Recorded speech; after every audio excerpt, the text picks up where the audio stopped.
নমস্কাৰ, মই পূৰবী 18 তাৰিখ ধনতেৰাছ উপলক্ষে একেবাৰে সৰু আৰু সহজ উপায় এটা কৰিব দিব ওলাইছোঁ, যাৰ জৰিয়তে আপোনালোকৰ জীৱনৰ পৰা অকাল মৃত্যু, ৰোগ, দুৰ্ঘটনা আদিৰ পৰা আপোনালোকে হাত সাৰিব পাৰিব।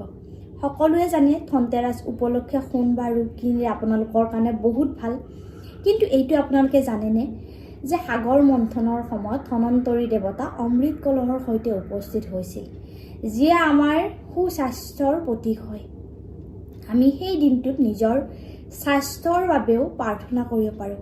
আৰু কেনেদৰে?